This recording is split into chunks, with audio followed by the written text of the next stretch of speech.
Hello everyone. Very good morning. Bhanu good morning. ఇది recording start అయిందా?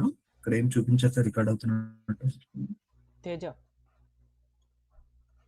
Sir recording ఇంకా start చేయలేదు సార్. ఒకసారి అన్న చెప్పడం స్టార్ట్ చేశాక చేద్దామని ఆగాను సార్. అంతే. యా స్టార్ట్ చేయి. Is about to start. You can start. అన్న జస్ట్ గివ్ మీ సార్.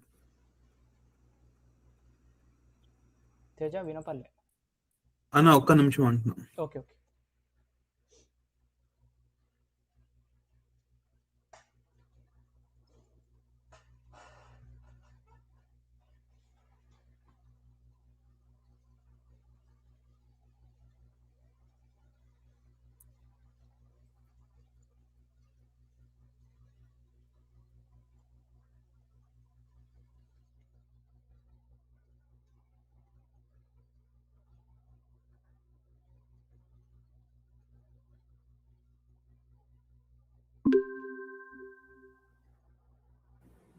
అన్న then go ahead. Record అవుతుంది. Okay, very good morning everyone. First of all, on behalf of our foundation, happy Father's Day to all dads of our participants. Am I audible? Teja? Yeah, no, you're audible. Okay, thank you. So, the main important thing we are about to discuss today about the career opportunities after one's masters or after undergraduation. What are the opportunities we have within the India and abroad opportunities if we want to seek for the higher education? And today we are conducting this webinar in association with or organized by our Kanyamma Foundation. So first of all, I would like to give some introduction about our foundation. So our foundation name is Kanyamma Foundation, and as you can see on my screen, she is our beloved Kanyamma Garu.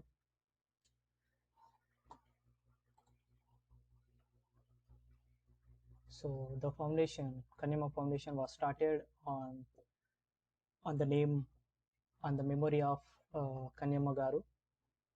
We started this foundation in 2017. So it is started with a small idea and a group of friends, and we started this foundation.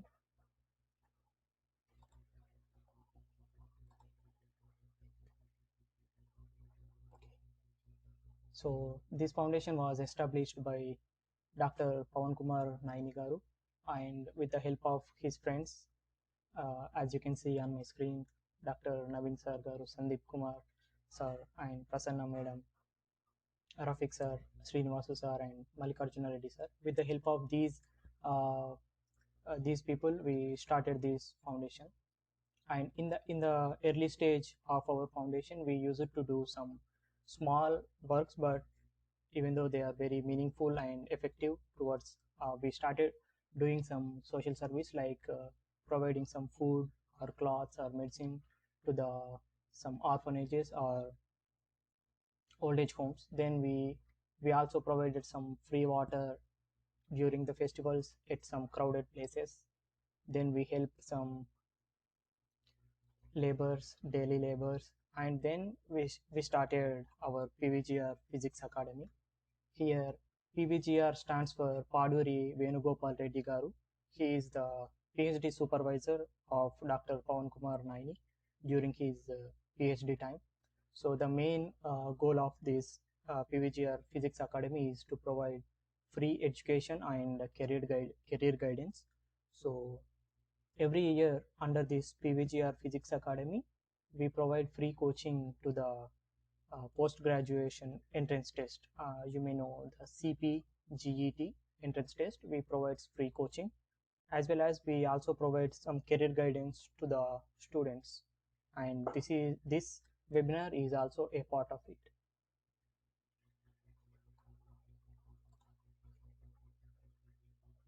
And we have well-wishers of this physics academy, PVGR Physics Academy, and these are the members who are supporting to our Physics Academy constantly. And there are many more people who are supporting directly and indirectly, but these are the people who are working in government organizations, like they are working as degree lecturers and polytechnic lecturers in TGWRDC and some government colleges. And so far, and I would like to share some results of our previous batches. So we started this academy, our foundation in 2017, and after 1 year of PVGR Physics Academy, this is our first batch. And since then we started getting some good ranks, and with that ranks we secured seat in Usmania University Department of Physics, and all of them are completed their masters, and few of them are graduated, and few of them are awarded PhD also. You can see 2021 results, 2022, 3, and 2025. This is our last batch, and currently we are going with the 9th batch, PVGR Physics Academy 9th batch. And all of these students are currently working in so many organizations, like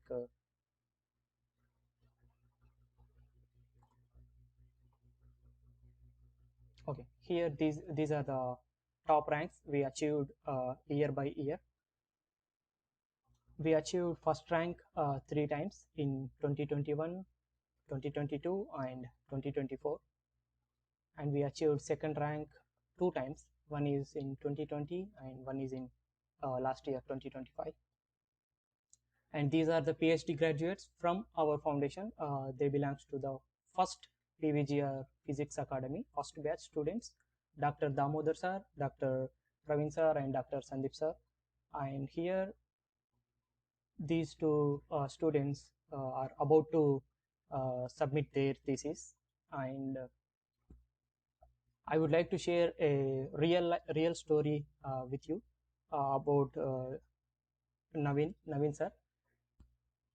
We always think like when we are an average student and we may not get succeed in our life, and we may not achieve so many big things, but his story was very inspiring. Actually, he is a very average student. He used to complete his undergraduation in Suryapeta. When he was completed his undergraduation, he was struggling to clear his backlogs. Actually, he said he has 18 backlogs, 1 8 if I am not wrong. And he approached PVGR Physics Academy, and there we helped him. We means the people I showed you in the before pages. They helped him. They assisted him, and he cleared all the 18 backlogs in single attempt. I'm not exaggerating. You can directly contact him and you can ask him. He cleared all 18 backlogs and gave attempt to the entrance test. Then he cleared the entrance test and completed his masters in Department of Physics. And now he is about to submit his PhD thesis. He became from 18 backlog students to now he is about to become a doctor. So there are so many stories like that here. Each and every student has their own story. Of course, me also have some one backlog during my undergraduation. So what I want to say is, don't think that if you are having a backlogs or if you are a average student, never think like you can't do anything. Always dream for big. And our foundation and our physics academy is here to guide you and assist you. And here I'm showing the VLSI engineers from our foundation. Our foundation students are not only into the research field, also into the very large scale software engineering, I think. So these are the students who are currently working as VLSI engineers, and few students are working in the colleges and schools as teaching staff. And these are our foundation students into the public services.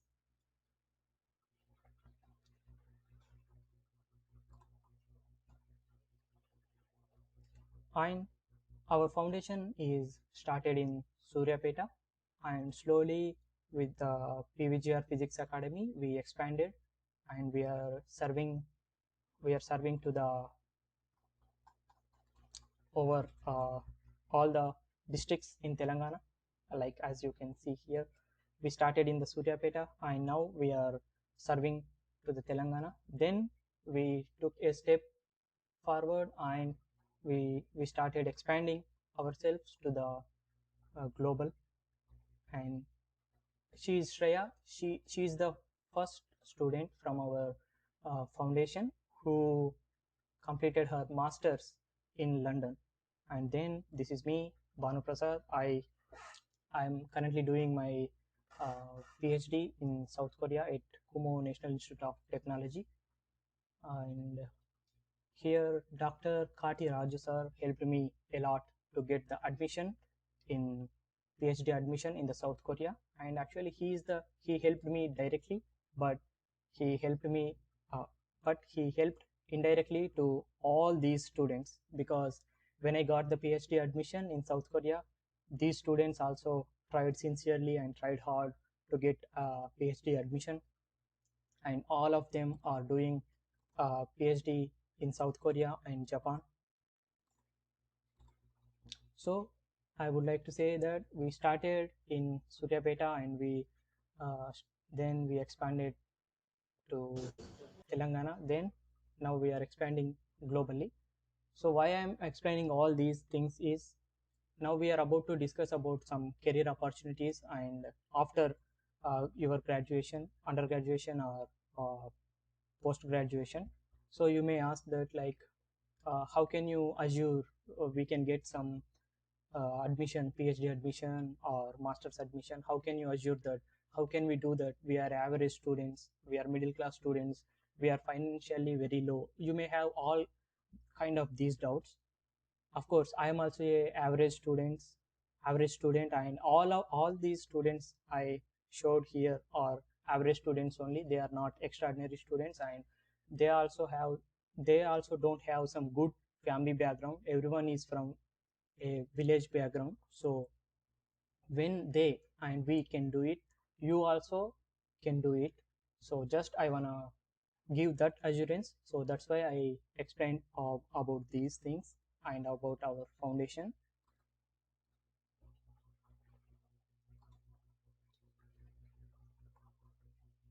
Yeah, and now Teja will explain about the opportunities in India after once uh, post graduation or undergraduation.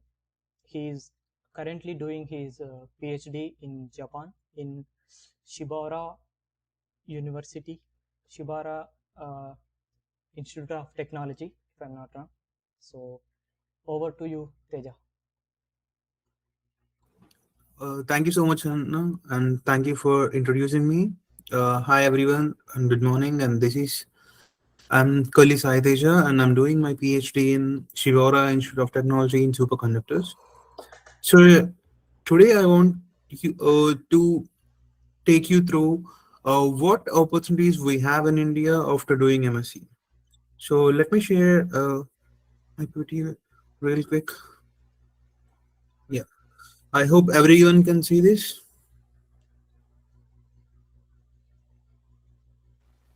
Yeah, yes. Yeah. Uh, Thanks for the confirmation. So, what do you think? What are the career pathways after MSc Physics? MSc Physics is not just a degree. There is so much beyond the degree of MSc Physics. So everyone think that after MSc Physics, we only have ways of only teaching or doing research, and it's a myth. The reality is we can go into data science, semiconductors, defense, R&D, and in edutech also. Edutech means education platforms. And one more myth is PhD is the only respectable path. It's a completely a myth. And the reality is there is lot of roles like government scientists, industry R&D, and set qualified teachers. These roles are equally strong and often faster when compared to the PhD. So, and a lot of people think that all the good options are all outside Telangana only, like the major laboratories like that. But in reality, we have University of Hyderabad, IIT Hyderabad, PIFR Hyderabad, NGRI, ARI, ARCI, IICT, and all these labs are in Telangana only. So we have everything we needed in our Telangana only. So we just need to use them properly. So what I'm going to cover today is like what we can do after MSc Physics. The thing is we can do higher studies and PhD in India, or we can go to abroad to study and to do research and government scientist roles and PSU jobs, academia and teaching, and industries and private sector. So these are the options we have after doing MSc, not just teaching or not just research. So in our physics degree, like from the B.Sc physics to like M.Sc physics, we learn a lot. So in those things, we learn mathematical modeling. I hope you guys learn programming as well in your C programming labs, and we know how to analyze the data. So we can typically go into data analysis as well, and instrumentation and experiment designs also. And as a physics student, I want to tell you guys that we are the physics students and we have a high um, capacity to do problem solving, and we have very good critical thinking, so we should use them, and we can go into research also. So these are the five broad pathways forward. The first one is higher studies and PhDs in India. So in that, how we can proceed to do that. So here, so after MSc physics, the higher study you can go to is to do PhD or to do an MTech in a specific direction. So if you have a genuine research curiosity and you are comfortable with delayed reward or a slow progress where you can get best reward, and if you want to aim for academia or national labs, the scientist or professor roles, you can go through this. And there are several exams which we can, which helps us to do a PhD. These are those like CSR, UGC NET, GATE, JEST, TIFR, JS. So these are the exams which provides a scholarship for us, typically a stipend, so which helps us to maintain our costs, and it costs nothing from our pocket. So that means government is funding us to do research. So to get the funding, these are the exams. Please, if anybody is interested, please take a picture of this. It might be helpful for you. Teja, sorry to disturb you. So There is one window opened. Only we can see half of the screen. oh Can you minimize that? Yeah, can you minimize that? so Sure, sir. cross. Yeah, So, that's fine. yeah. That's fine. Yeah. Sorry for the trouble, guys. So these are the four gateways for our PhD admission in India.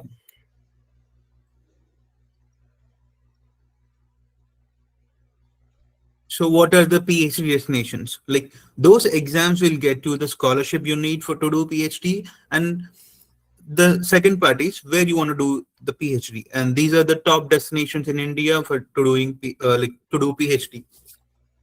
So those are IITs, IISc Bangalore, TIFR. Then there are three branches in TIFR, and there are tier two also specialized powerhouses like ISERS, NICERS, and IUCAA Pune, RRI Bangalore, like that.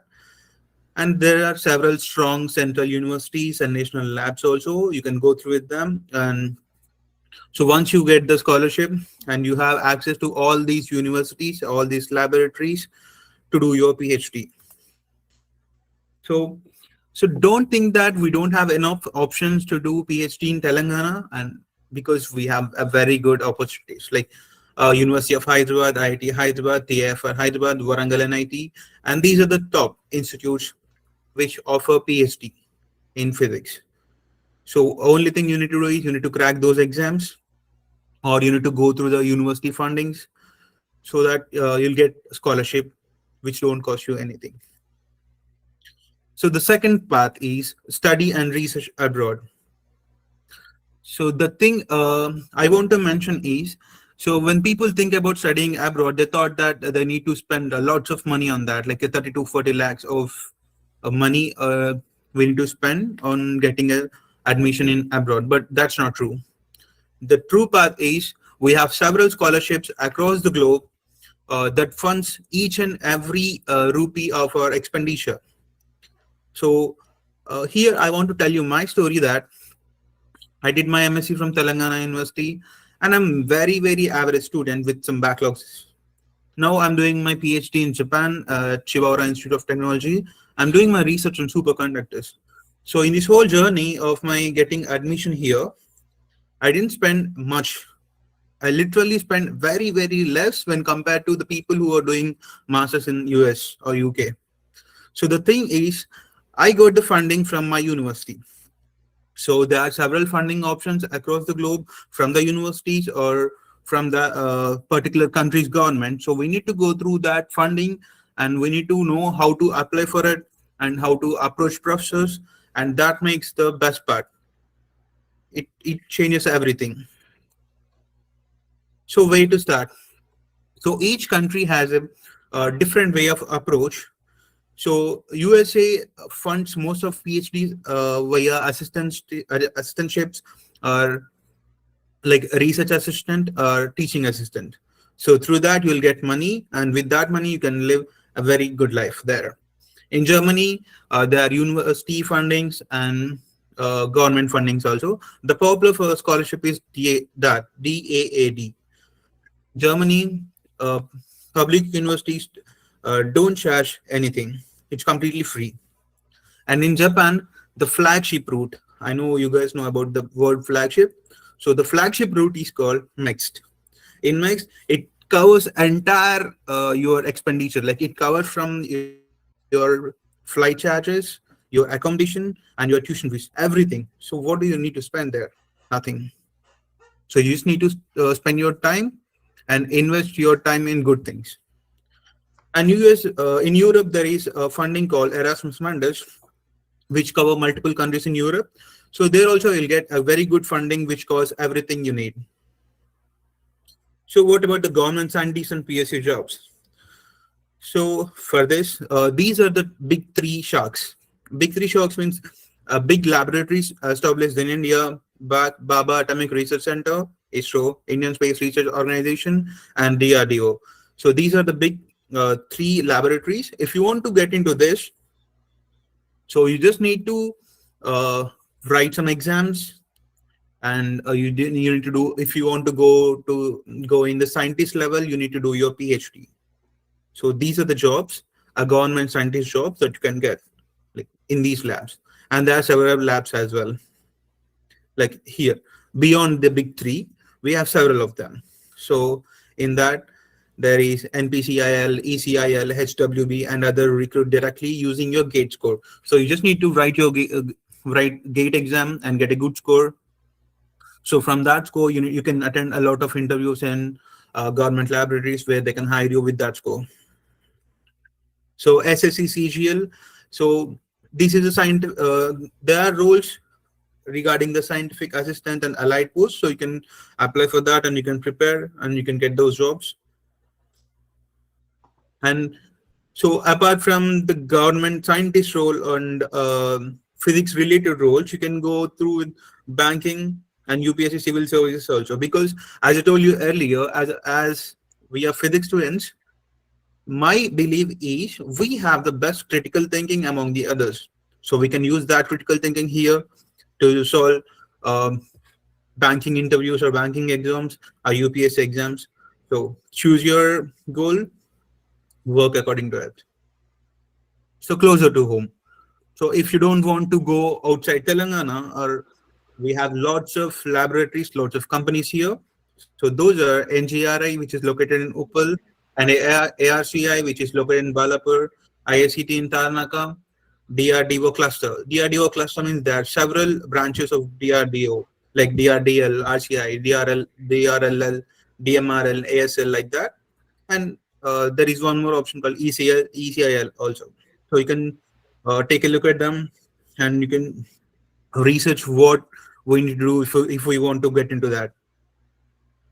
So the next part is academia and teaching. So this is where everyone is talking. So to do good in academia and research, like and teaching, so there is a common exams called and NET and CHET. So if you qualify in these exams, you are eligible for the roles of assistant professor, and you can shape the next generations. So as a MSc physics student with MSc degree, you can be a school teaching, like a PGT or TGT in physics, or you can work in edtech or science communication. So edtech means you'll comparatively you will get very good salaries in edtech if you're able to teach IIT physics or JEE physics, and that will be very good. So industry and private sector. So till now I discussed about only academia, research, and research in abroad, and government scientist roles or PSU jobs. So what do we have in a private sector? So in private sector, these are the jobs which we get, like semiconductor VLSI, data science and analytics, instrumentation, and medical physics. So these are the possible industry roles we have in front of us. And these are the Hyderabad growing tech ecosystem. So these are the companies where we can get physics related roles, like in Micron. So what they're doing, they are the major semiconductor assembly and test facility. So when it is a semiconductor, as a physics students, we have a lot of chance there. And Infineon, it more regarding about automotive electronics, sensors, and power semiconductors. So that's the um, location where we can excel. And Edge Cortex, Ceramorphic, HCL Tech. So these are the just a few of them which hire a MSc physics student. So the next frontier is quantum technology. So what is you? I guess everyone know about quantum technology and who are hiring us. So these are below. These are the people who hires uh, MSc physics graduates who have a good knowledge in quantum physics and quantum computing as well.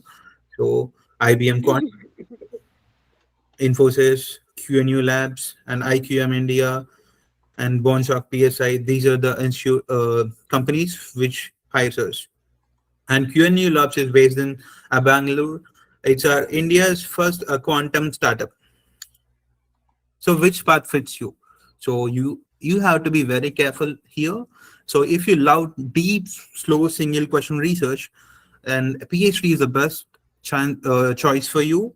And if you want to international exposure and a global network in this field, you can go to study abroad. You can go to abroad to do your studies or to do your PhD. And if you want stability and to work on national scale problems, you can go to government scientist roles, or PSUs. So if you love explaining ideas such a way, discovering them, or if you want to teach people in a different way or more effectively, then you can choose academia teaching. So if you want first iteration, market impact, and varied problems, or if you want to work in a private sector, you can go to industry. So these are the paths. So I wish you choose them. You choose your path um, according to your wish. So don't fall on one option only. So cross check everything. Choose what suits you. So build these skills. I suggest you to build these skills alongside your MSc. So I suggest you to learn Python programming or any other programming languages, which helps you in quantum computing or in any data analysis also. So I want you to do a very good research project or any internship, which will get you idea on how to do research, what is research, and what we are doing there. So it will get you idea about that. And you need to build a very good communication writing skills so that you can excel anywhere.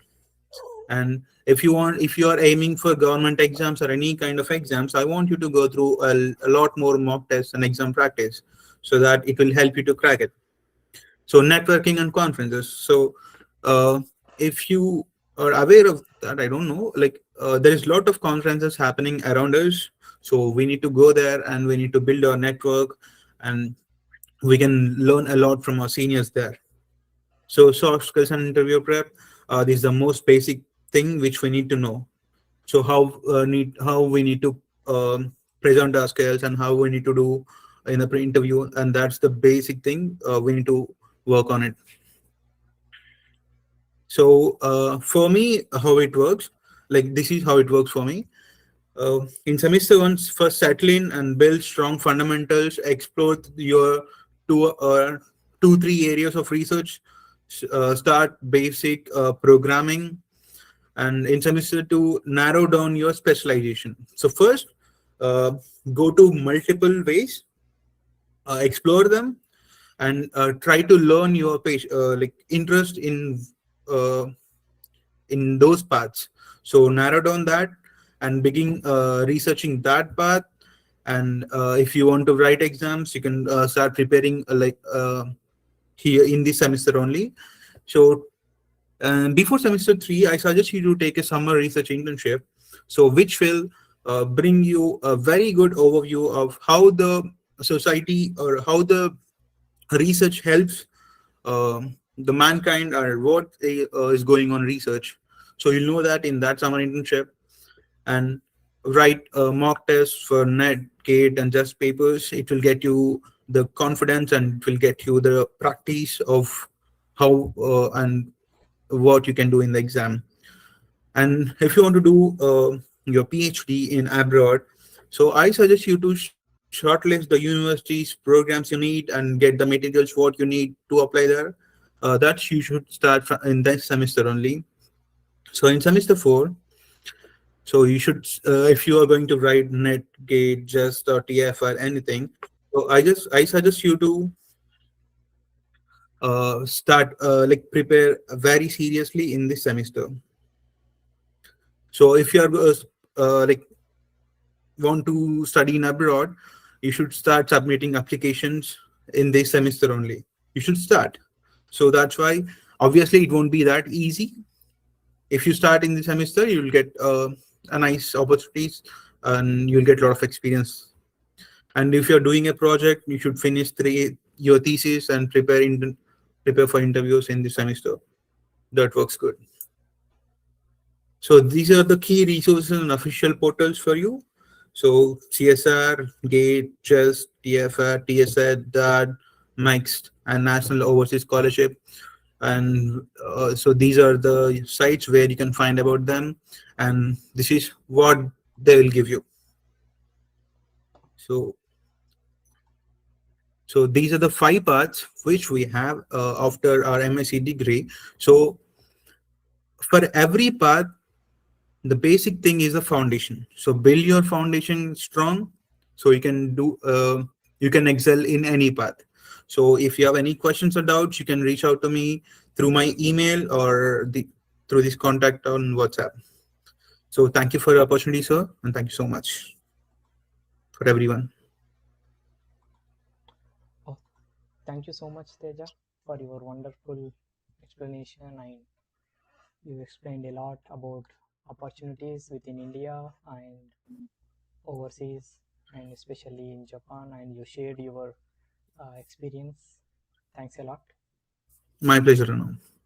And actually, so far you heard and you came to know about the opportunities within India after your graduation. And now I'm going to explain about one special scholarship. It is GKS scholarship. You may already know. GKS means Global Korean Scholarship. It was provided by the Korean government to support the international students to pursue their higher educations. It might be their masters or PhD or just as a research student. So myself, I am Banu Prasad. I am doing my PhD in South Korea at Kumo National Institute of Technology. And give me a moment, I will share the PPT.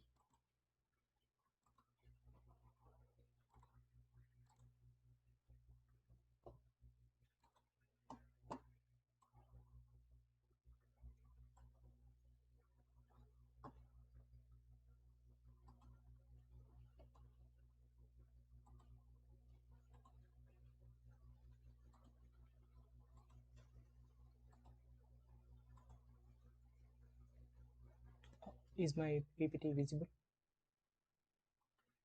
Is my screen sharing, sir? Yeah, no. Okay.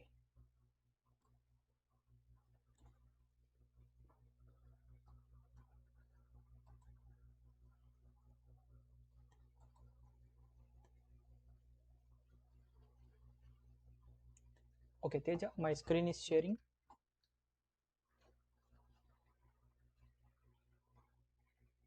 Yeah, no, it is visible and it's sharing. Yeah. Anything wrong? No, no. Everything good. Okay. Okay, let's start. So I'm going to talk about this GKS scholarship. As I told you previously, GKS stands for Global Korean Scholarship, and I'm going to explain what is this scholarship about and who is managing this scholarship, and as a student what we have to do and what is the eligibility. I'm going to explain. So GKS is nothing but it is a scholarship provided by the Korean government, and if if you are selected for the scholarship, you can get so many supports from the scholarship, like tuition fee. They will pay your tuition fee, and they will support your airfare, and they will support your language training program. That means when you came to Korea, you may know Korean language or not, so they will pay for the Korean language training also.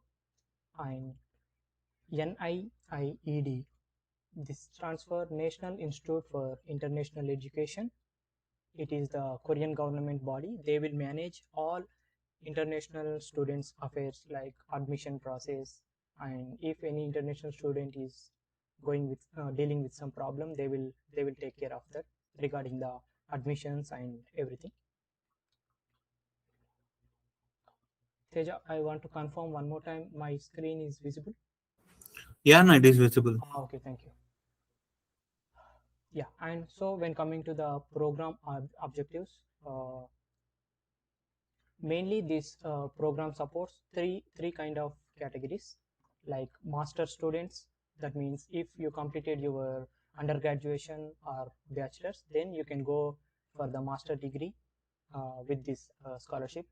And if you are completed masters and you are looking for the PhD, then this scholarship is open for you. And as a research student, but this course is only for 6 months to 1 year. And when coming to the master course, totally 3 years, 1 year language and 2 year degree. And when coming to the doctoral degree is nothing but PhD. It comes with 1 year language and 3 years degree. So there are two ways how we can apply for this scholarship. One is embassy track and one is university track.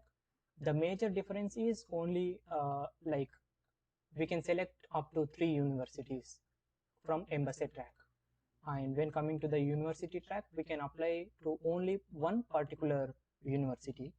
Embassy track means nothing but like we have to consult the Korean embassy in our country and we have to submit our application forms. If you are interested for 3 universities, then you can select 3 universities and you can submit the application form. Then NIIED will select the candidates and they will do the admission process. When coming to the university track, you have to select your professor on your own.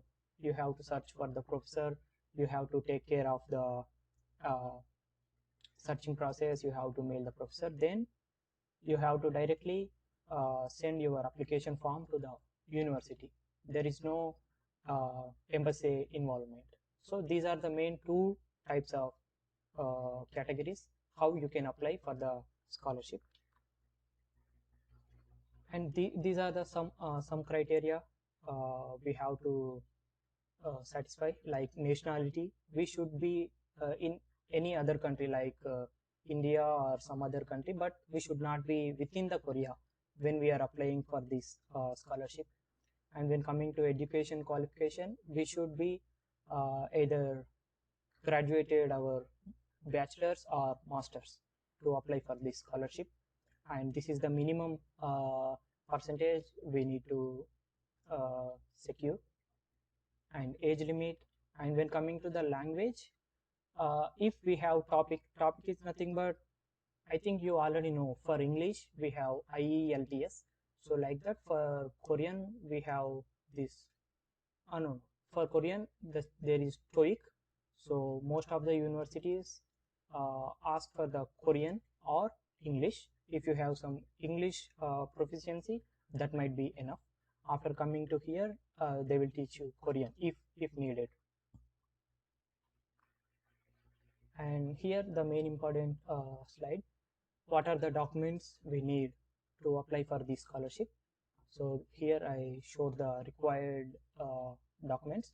We need the application form, personal statement, study plan, recommendation letter from uh, 1 or 2 professors, then applicant agreement, that means our agreement to the scholarship and their scholarship policies, and some personal medical documents. So these are the basic required documents for the application, and these are the some supporting certificates that we must and should have to apply for this scholarship. That is proof of citizenship. That this is nothing but it might be your passport or anything, and you should get all the graduation certificates. Like if you are applying for the masters, then you should get all the undergraduate certificates, like what we say, convocation certificate, and consolidate all the certificates and transcripts. And as I told you before, we should have English proficiency test report. So these are the basic documents. If you have all these documents, then we can apply for the scholarship. And who are eligible students? Who are completed bachelor degree or master degree, all the students are eligible to apply this scholarship. And so many people apply to this scholarship, but so many applications will be rejected, and I showed the few reasons why some applications will be rejected. One is authentication. This is nothing but some documents which are not in English or Korean must be translated. Some people directly submit in the same language, so they won't consider those kind of documents. And few people do their signature, they will do their e-signature, like they don't do signature with their hand. So those kind of applications also can be rejected. So we should be very careful. And when you want to apply for these kind of scholarship, just let us know. We will help you to assist throughout the application process and finding some good universities or professors and choosing the topic. We will guide you. You can contact us through the foundation email, or you can contact us personally. And so this is the process if you are applying through the M.Sc track or university track. This is the actual process. When you submit your application, then first they will check your documents and everything. Then NIIED, this body, will review all the candidates, and they will select some candidates and they will suggest to the universities. Then again, university will check your academic background and your GPA and your percentage, everything, and then they will conduct some interview. Then they will select you for this application. So if you are selected for this scholarship, you will get the airfare. That means when you are coming from India to Korea, they will give you the ticket fare, and tuition support is also provided. That means when you are doing your masters or PhD, you no need to pay the tuition fee. And language training, this means for 1 year they will provide free Korean language training. For that also you no need to pay. And monthly allowance means you will get some stipend for your monthly expenses. If you want, you can save them and you can fulfill your needs.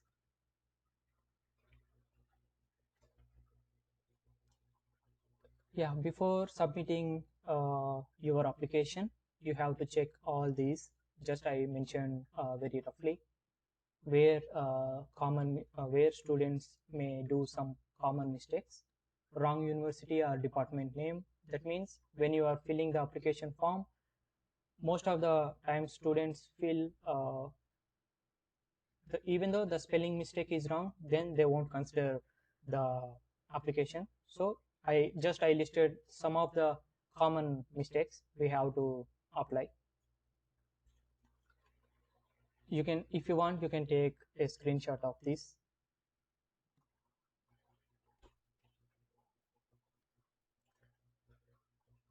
So the final reminder is whatever your decision, whether you want to do PhD within India, or if you want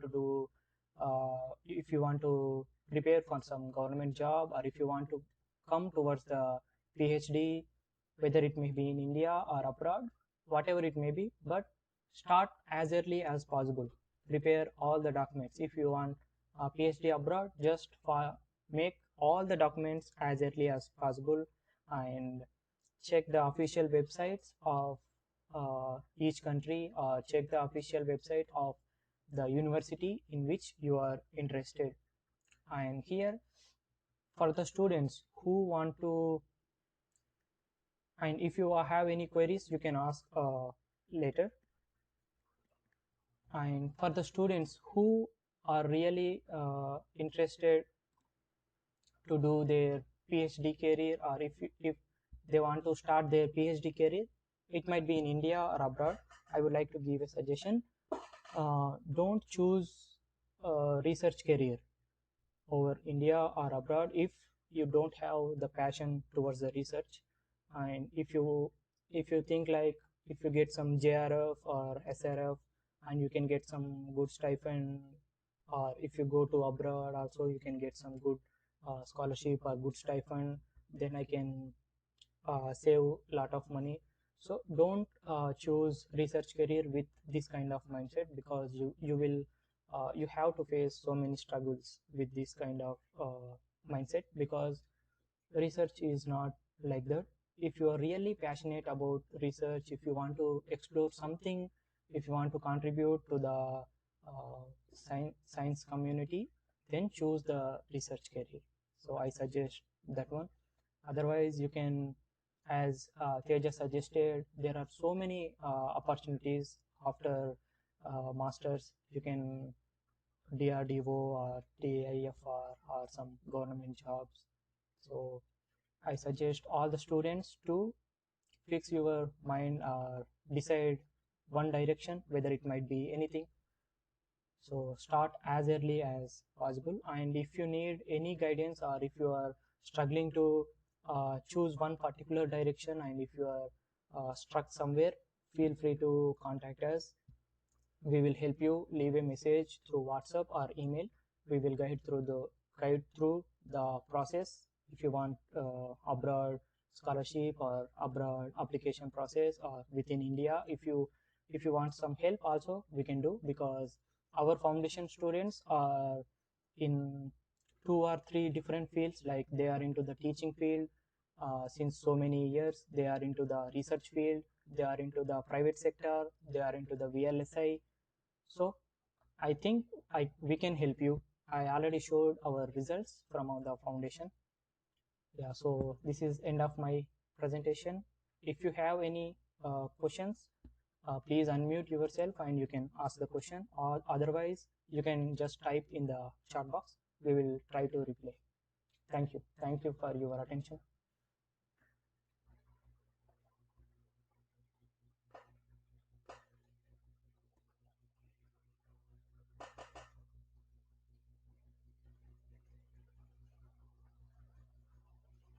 Just unmute yourself and you can ask the question, or anything like related to the application process, or if you didn't understand something also, you can ask here.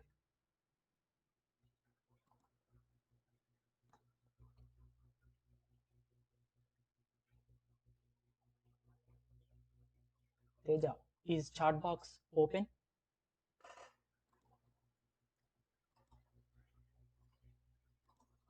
Yeah, it's okay. Yeah, no, it's open now.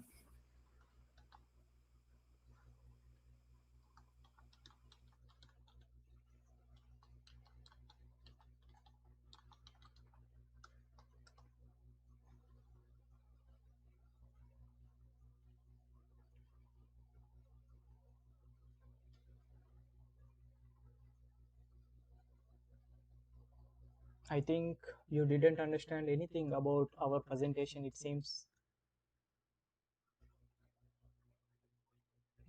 B.Sc 80%. Like, not mandatory, but when it is coming to the screening, like for example, you applied for the scholarship, and A is applied for the scholarship, B is applied for the scholarship, and you two have very common interests, and you have good academic background, then how he can screen, like selecting A or B, then he will consider these percentage or CGPA, so that he can eliminate one person and he can consider the other person. In that case, it matters more, but not particularly 80% is important. I can't say like that. Yeah, as a Swati, so there is no required percentage like that, but minimum like over 75% or 80% is best, to my knowledge. That is better to get some PhD admission, because I am also not that extraordinary student. As I remember, maybe I have 75 to 80% in my masters. Yeah, that's it.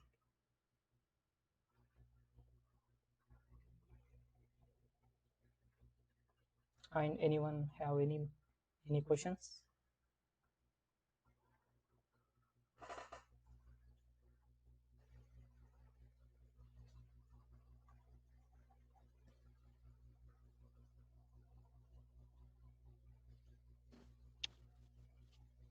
Hello. Hi, Banu. Good morning.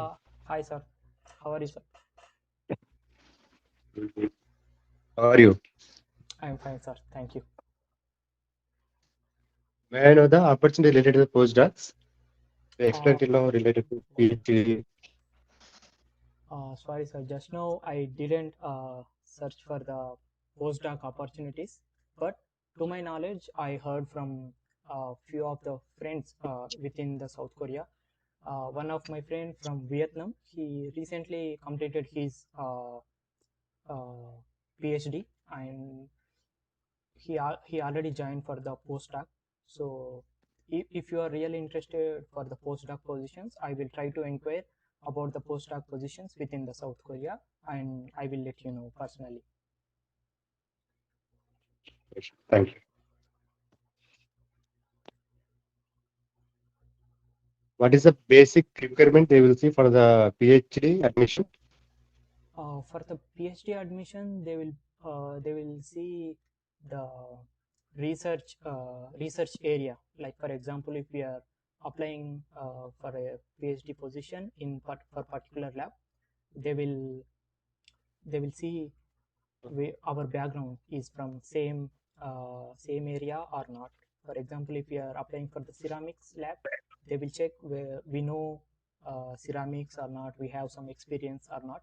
But if you have one publication, or if you know some research knowledge, then uh, they will consider more easily. So That means without any research experience as a fresh graduate, there is no scope. Or sorry sir, can you repeat again? without any research experience as a fresh M.Sc graduate, is there any chance to get admission into PhD?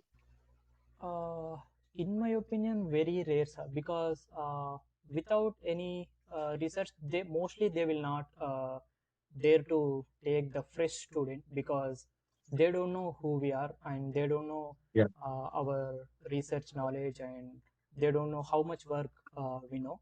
So mostly they don't prefer the very fresh mind without any research knowledge. So I suggest all the students. Thank you, sir. Thanks for asking this question. I suggest all the students to do some. If you want to do some PhD in abroad, it's better to do some project. Actually, from our foundation, we do offer projects under Dr. Pawan Kumar Naini sir. So you can contact Dr. Pawan sir for the project. So if you can learn about some basic characterizations, and if you can publish some paper, or if you are able to make some manuscript, then that might be enough. You can show that as a proof, and you can apply for the PhD admission. Then that professor can think that, oh, okay, he can know some basic characterizations, and okay, he know how to make manuscripts or how to analyze the data. Okay, he have some research knowledge. Then they may consider, there are more better chances to get the admission. Okay. Thank you, Bon. Thank you, sir. So, nice presentation, Manu and Sai. Thank you, sir. Actually, I have one doubt.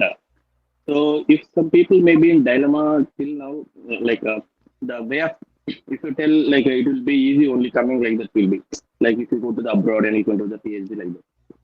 So, can you please explain yourself what are the things you faced from what is your expectation before going to the abroad, and now as you are in abroad for the past 1.5 year.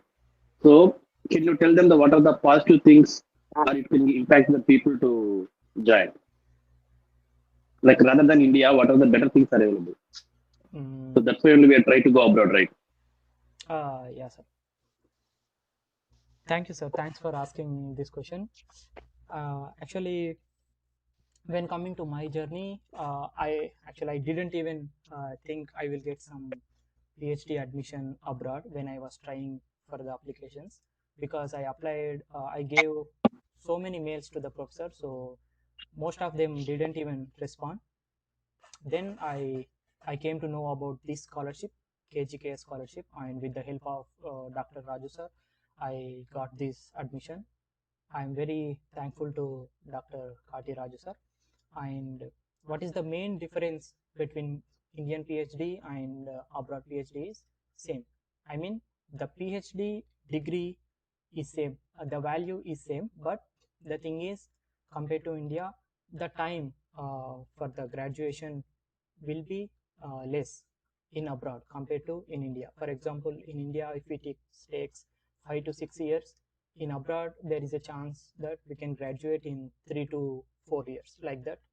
And one more thing is, here in abroad, maybe not all the labs, but few labs have some good facilities, like they have their own characterization machines.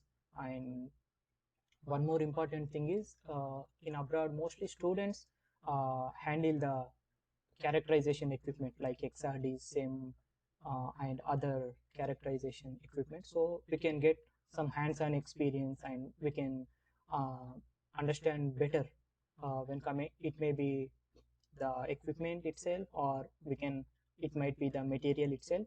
We can go more deeper, and we can analyze much better, in my opinion. And why I choose abroad over India is, when coming to Indian PhD admission process, we have to crack some exams like NET or CSIR or GATE. So at the time I thought, why I have to study all this kind of theory, and then I have to crack this exam, and again I have to do research. So I thought, instead of studying all this theory, I started doing some project under Dr. Pawan Kumar Naini sir. And then with that research experience, I applied for the abroad PhD admissions. So that is the main reason. Just I thought, why all these theory, all these exams I have to prepare, and after that I have to do research itself, and I found there is no use of these theory in research. So that's why I put all my efforts into the project instead of preparing for the exam. So that is the main reason I selected for the abroad. One is time frame, and one is the process is a bit easy compared to India. And for the PhD admissions, we don't need some more financial support like 5 lakhs, 6 lakhs, like that. We don't need. Just we need the air fee, I mean the flight tickets, and for some scholarships they will give the um, air airfare also. So these are the main reasons why I selected abroad over India for the PhD. Thank you, Bonu. Thank you, sir. What are the professions or career available after completing a PhD abroad? Sai Teja, are you there? Yeah, no. Can you answer this question? Like Akila Angari is asking, what are the professions or careers available after completing a PhD in abroad? Sure enough. So the question is, what are the professions? So after doing our PhD, like I'll tell you my view on this point. So currently I'm doing PhD on superconductors. So my career opportunities would be, there are a lot of companies who are working on superconductors. So there are a lot of applications for superconductors. Like we can use these superconductors in MRI machines, wires, tapes, and I think you guys know about maglev trains, which will go 600 kilometers per hour. So they use superconductors in that trains as well. So these superconductors are the very key points. So my career options would be the companies who are working on these superconductors. So I'll be working in their R&D labs as a scientist or as an engineer. So these are the for let me tell you some companies. Like in Japan, there are companies like Fujikura, Sumitomo Electric Industries, Furukawa Electronics, and Japan Superconducting Technology. So these are the industries which are working on superconductors. So my next option would is, after doing PhD, I will apply these industries as a research scientist or a project engineer or a material engineer. So uh, if I want to go to other countries other than Japan, for example, let's take US. In US, there is a company called Metox. So that currently working on superconductors. So I can try there also. And there are a lot of several laboratories like which use particle accelerators. They also need superconductors. So the thing is, we have opportunities everywhere. We just need to look in a right way. That's it. I hope you get the answer. Yeah, thank you, Teja. And Swati is Anna, please unmute yourself. Yeah. Thank you, Teja. And Swati is asking, is it mandatory to have a research paper to get abroad admission? So, according to my point of view, let me tell you a clear example on this. So, if you're up, you like Swati, you and I are applying for the same laboratory for a PhD position. If I have a research paper and you don't have one, so if professor wants to choose between you and me, so he choose the person who have a better knowledge or better experience rather than the person who don't have any knowledge or who have minimal experience. So at this point, I suggest you to do some research, uh, get a publication, and try to apply for the PhD positions. So the thing is, if you don't have a research paper, it's fine. But if you have a research paper, it will be a turning point. So if you do your like master's project in third semester or fourth semester, or if in your curriculum there is no thing like that, example, I'm the example for it. In our university, like I'm from Telangana University, in my university there is no thing called master's project. So there is only theory classes, there is no project. So what I did, uh, i I used to be in a dilemma, like a delusional thing, like I do this, I'll do that, but I don't have the reality with me. So what I did, I went to my professor, and her name is Lalita madam, and she guided me that you can go to Mr. Pavan Kumar sir and he will guide you. So with lot of doubts, I approached Pavan Kumar sir, and he was like, okay, we'll guide you and it's not a big deal, I will teach you everything. Like there I learned how to do research, the basic things, and how to write a paper, and I have 2 review articles published there, and I wrote multiple papers there, and that helped me a lot. Because if we are applying something, we need to show them that we are the best candidates. To show that, we need some proof. So these research papers are the proofs for that. So if you really want to go to abroad, even without paper you can try, but with paper it's completely different. So I suggest you to consider this part to publish a paper. So for that, if you need any assistance or if you need any guidance, we will guide you, and you can contact me, or you can contact Pawan sir, or you can contact our foundation email. We'll get back to you. And as Pawan sir mentioned, how do you prefer Korea and Japan for PhD? So for that, my question is, I want to tell you this with an example. Like I'm when I was working at Pawan with Pawan sir, when he's guiding me, we need equipment called squid at very low temperature. So to get that machine, it took me around 9 to 10 months. So it's very hard. But in Japan, we have that squid machine in our own lab. So that changes everything. It saves a lot of time, and we have everything, so we can do a lot more. So that's why I want to choose to go to abroad. It's my choice. I want to go to abroad. Then I tried different countries. I email lots of professors, and I want to go to Japan because Japan is way more good in technology wise. Example, as I told you, the train called maglev, it will go 500 kilometers per hour. Can you imagine 500 kilometers per hour?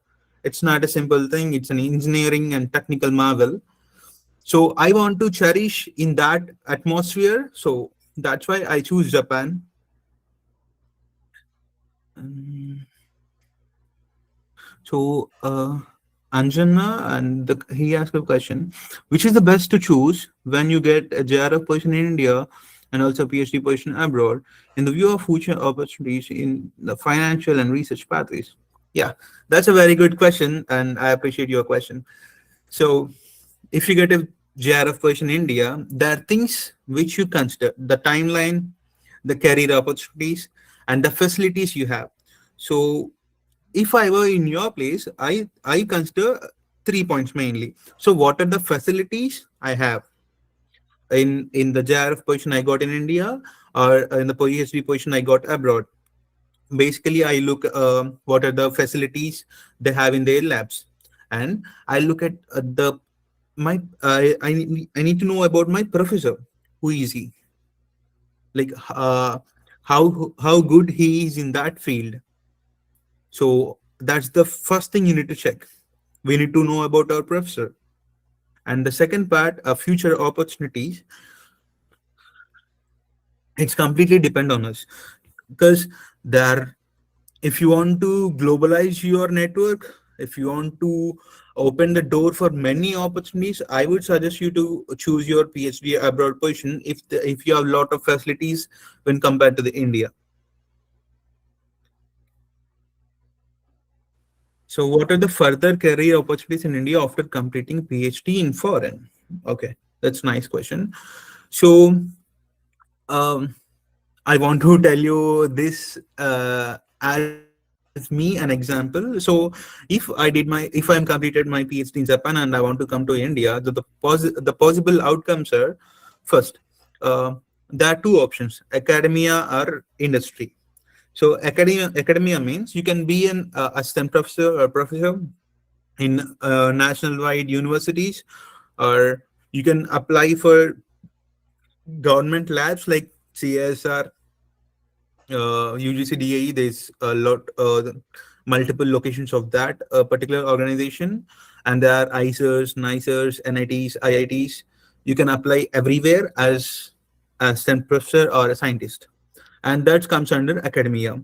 So if you want to go to industry as an R&D scientist or a research engineer, first we need to look at uh, the companies which are aligning with our background. So there's a lot of companies, and we need to explore everything so that we can get good things. So as far as I know, as per my knowledge, there are a lot of opportunities are there that we just need to explore them and grab them. That's it. Thank you for the questions. Thank you, Teja. Thanks Thank for you. answering the questions. And you can continue asking the questions in the chat box.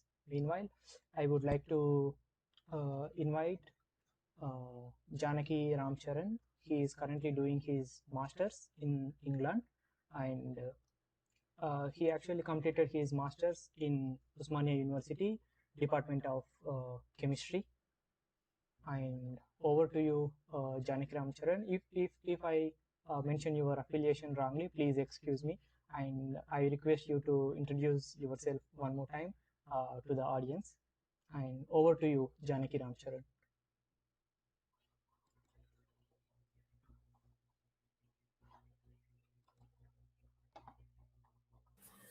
Yeah, hi all of you. Thank you for inviting.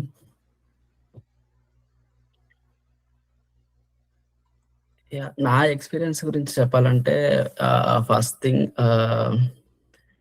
Under graduation సూర్యాపేటలో complete అయిపోయిన తర్వాతకి master Osmania అప్లికేటెడ్ లోయలా కాలేజ్లో అయిపోయిన తర్వాతకి ఎంఎస్సిలో ఒక 3 months అనేది project work ఉంటుంది. ఆ టైంలో నేను కరెక్ట్ డిసిజన్ తీసుకొని సిఎస్ఆర్ ఐఐసిటీకి వెళ్ళి అక్కడ ప్రాజెక్ట్ అసోసియేట్ ప్రాజెక్ట్ డిజర్టేషన్ లాగా చేసుకుంటూ 6 months కంప్లీట్ చేసుకొని దెన్ ఆ టైంలో ఆలోచిస్తున్నా పిహెచ్డి అడ్మిషన్స్ ఎలా వెళ్ళాలి, ఏంటి సిచ్యువేషన్స్ ఎలా ఫేస్ చేయాలి అని చెప్పేసి. ఆ పిహెచ్డి అడ్మిషన్ అనేది రావడం అనేది ఆ టైం తీసుకుంటది ఖచ్చితంగా చెప్పాలి అంటే. దాని తగ్గట్టు నువ్వు కూడా వెయిట్ చేసి ఉంటే పిహెచ్డి అడ్మిషన్స్ ఈజీగా మనం తీసుకోవచ్చు. దాని తర్వాత ఎప్పుడైతే మళ్ళీ సిఎస్ఆర్ ఐఐసిటీలో ప్రాజెక్ట్ వర్క్ 6 months కంప్లీట్ అయిపోయిందో, ఎమ్మటే లోయల అకాడమీకి వెళ్ళేసి మళ్ళీ అక్కడ ప్రాజెక్ట్ అసోసియేట్ లాగా జాయిన్ అవి మళ్ళీ 1.5 year వరకు వర్క్ చేసి ఆ టైంలో వర్క్ చేసుకుంటూ మళ్ళీ పిహెచ్డి అడ్మిషన్స్ కోసం అప్లై చేసుకుంటున్నా. ఈ 2 ఇయర్స్ గ్యాప్‌లో నాకు ఎక్కడ కూడా పేపర్ పబ్లికేషన్ అనేది అవ్వలేదు. పేపర్ పబ్లికేషన్ మీద ఫోకస్ చేశాను, కానీ కాలేకపోయింది. ప్రతి ఒక్కళ్ళ వర్క్ అనేది పబ్లికేషన్ అవ్వాలని ఉండదు. బేస్డ్ ఆన్ ద రిజల్ట్ రాకపోవచ్చు, రావచ్చు. సూపర్వైజర్స్‌తోని మిస్టేక్ కావచ్చు. స్టూడెంట్ మిస్టేక్స్ ఉండొచ్చు. ఎనీవే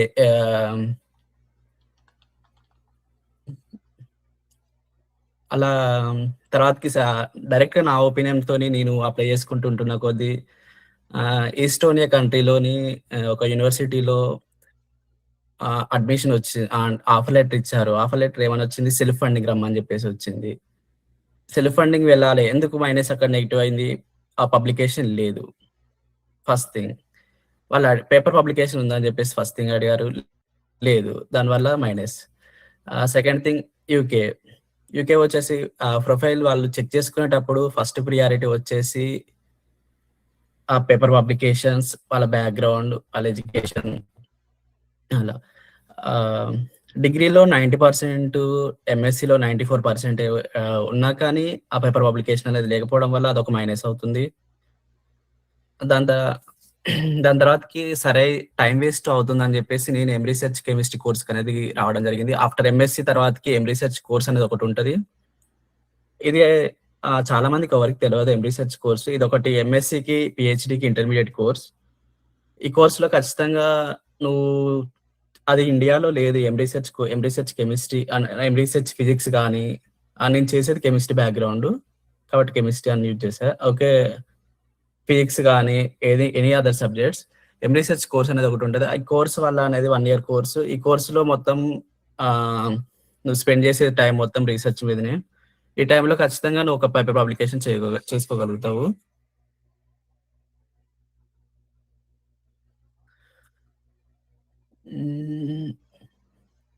ఇంకా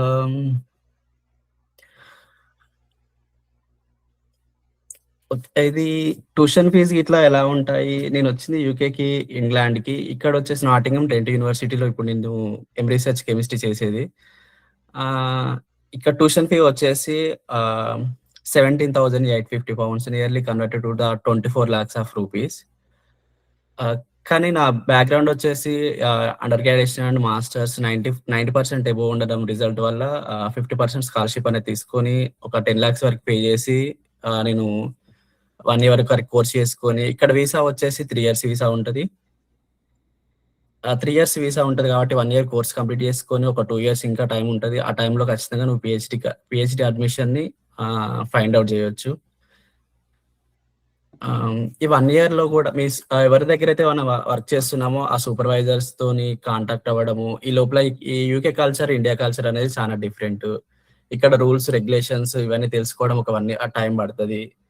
ఒక కంట్రీ నుండి ఇంకో కంట్రీకి వచ్చినప్పుడు అక్కడ ఉన్న కల్చర్, అక్కడ ఉన్న వెదర్‌కి, అక్కడ ఉన్న రూల్స్, రెగ్యులేషన్స్ తీసుకోవడమే ఒక 1 year వరకు టైం పట్టొచ్చు. ఈ లైఫ్‌లో నీ కోర్స్ కూడా కంప్లీట్ అవుతుంటది.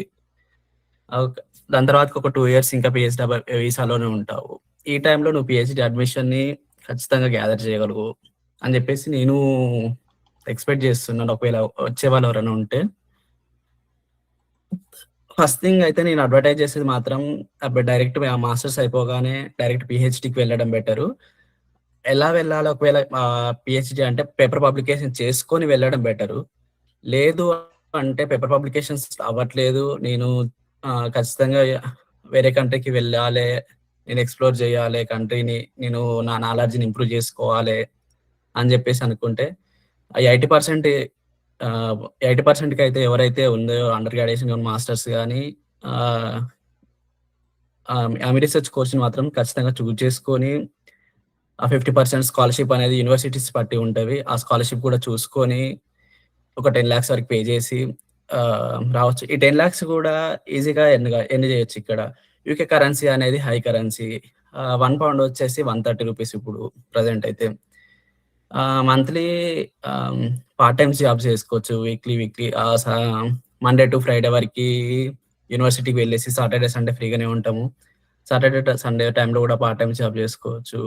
పార్ట్ టైమ్ జాబ్ చేసుకుంటూ ఇప్పుడు నేనైతే 1,60,000 రూపాయలు అయితే గ్యాదర్ చేయగలుగుతున్నాను నెలకైతే. అందులో సరే ఒక 1 ఇయర్ వరకు 10 lakhs వరకు తీసేసిన 50,000-60,000 రూపీస్ గ్రాసరీస్‌కి అలా యూజ్ చేసుకున్న 1 ఇయర్‌లో నీ ట్యూషన్ ఫీ అనేది క్లియర్ అవుతది. ట్యూషన్ ఫీ గురించి అంత ఇబ్బంది పడాల్సిన అవసరం లేదు ఫస్ట్ థింగ్. 2 ఇయర్స్ పీఎస్‌డబ్ల్యూలో ఉంటావు. ఆ టైంలో నువ్వు పీహెచ్‌డీకి ఫోకస్ చేసుకుంటే పీహెచ్‌డీ అయిపోతది. ఫినాన్షియల్ గురించి మాత్రం ఏం ప్రాబ్లమ్ ఉండదు. కానీ కొంచెం టైంతో పడతది. ఈ వేలో రావాలంటే. లేదు టైం పట్టినా ఏం లేదు. నేను ఎట్లైనా చేసేసి డాక్టరేట్‌ని కావాలి అని చెప్పేసి అనుకుంటే ఈ వేలో రావడానికి కూడా బెటర్ ఆప్షన్ ఉంది. లేదు అంటే ఇక మాస్టర్స్ అయితే ఎప్పుడైతే అయిపోయినదో దాని తర్వాత ఎమ్మటే డైరెక్ట్ పీహెచ్‌డీకి రావాలనుకుంటే మీకు ఫిజిక్స్ గ్రూప్ కాబట్టి పవన్ సార్ దగ్గర చాలా ప్రాజెక్ట్ వర్క్ ఉన్నది నాకు తెలిసి. పవన్ సార్‌ని కాంటాక్ట్ అవ్వి సార్ చెప్పే వేలో వెళ్తే నాకు తెలిసి బెస్ట్ ఆప్షన్‌తోని ఒక పేపర్ పబ్లికేషన్ చేసుకొని పీహెచ్‌డీ అడ్మిషన్స్ ఈజీగా రావచ్చు అనుకుంటా. ఓకే. ఈ రీసెర్చ్ కోర్స్ అనేది ఓన్లీ ఫర్ ఎంఎస్సీనే కాదు. బీఎస్సీ వాళ్ళు కంప్లీట్ అయిపోయిన తర్వాత కూడా డైరెక్ట్ రీసెర్చ్ కోర్స్‌కి రావచ్చు. కానీ రీసెర్చ్ కోర్స్ అనేది 1 ఇయరే కాబట్టి బీఎస్సీ అయిపోయిన తర్వాత రీసెర్చ్‌కి రావడం వల్ల ఈ రీసెర్చ్‌లో నువ్వేం నేర్చుకోవడానికి టైం ఉండదు. ఒక 1 ఇయర్‌లో మొత్తం ఎంఎస్సీ చేసి రీసెర్చ్ చేయాలంటే టైం పడతది. కానీ నేను అలర్జీని పట్టేసి 1 ఇయర్‌లో కూడా నేను నేర్చుకోగలుగుతా అంటే బీఎస్సీ అయిపోయినాక డైరెక్ట్ రీసెర్చ్ కూడా రావచ్చు వితౌట్ ఎంఎస్సీ. ఇవి కూడా పాసిబిలిటీస్ ఉన్నవి. Okay. Thank you bro.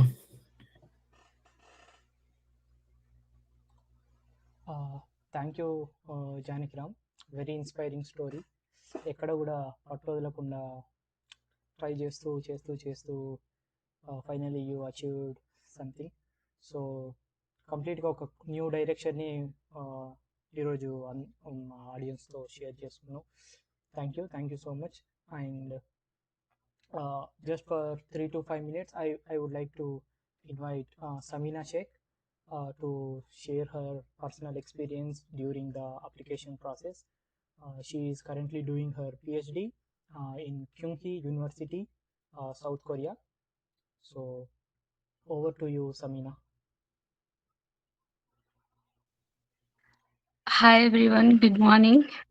I'm Samina. I'm from Suryapet. Present, I'm doing PhD in Kyunghee University. I'm working on Jinga and batteries, my research field. I know Pawan sir from my B.Sc. In my B.Sc final year, I know about Pawan sir and our foundation. Sir guided me in every situation and everything. Actually, I have a backlog in my degree also. So that time, sir sir motivated me and so much. And our seniors also, foundation seniors also helps me how to clear their explained subjects and everything they are explained me. They are helped me in clear the backlogs. And after I did my masters in Palamuru University.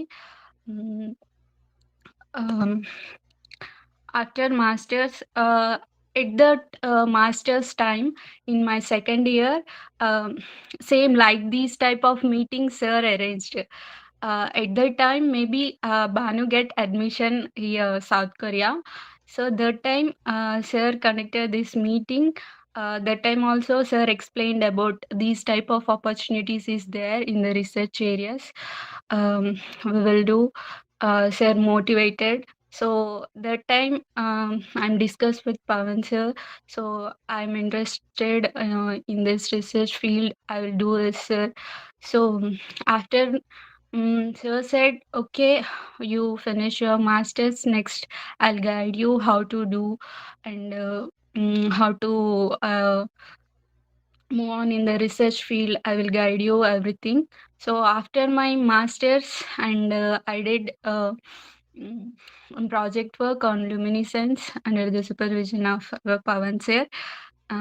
Sir guided me everything, how to do the work and how to write a manuscript. Everything sir guided me, and I learned lot of subject from the sir. And seniors also helps me. And in one good thing is in our foundation, our seniors is there. They are helps us everything. Um, in the reading, how to write a papers and how to do research synthesis work, everything they are guided me, and I'm learned lot of subjects from there. And after my masters in the 1 year, I'm completed my masters. Um, After 1 year I get the admission. Correctly 1 year only I take it. So this is only for Pawan sir. And present I'm doing here work. My research work is very good, and field also is very good. Here in this laboratory we are doing everything our own, every characterization and XRD, everything we are doing our own. And all type of facilities is there in this lab. um, to write a paper, here we will take a data in the 1 week, just a 1 week we will take everything data. So all facilities professor will provide. And literally we are doing 25 members under the our professor supervision. So it's not a easy. We are doing so many fields also is there in our laboratory: nano generators, supercapacitor, batteries, electrocatalysis, phosphorus. So different types of fields are there. So many members there, and we are doing research together, and different country persons also is there. So we get a lot of experience from persons. So it's too good. And this is the my experience. And thank you so much. And thank you so much, Pawan sir, and to get this opportunity. And thank you guys. Thank you, Samina, for sharing your experience. It will inspire so many students here. Uh, please, please wait for 2 to 3 minutes. I will be back, and please ask the queries in the chat box. We will try to answer.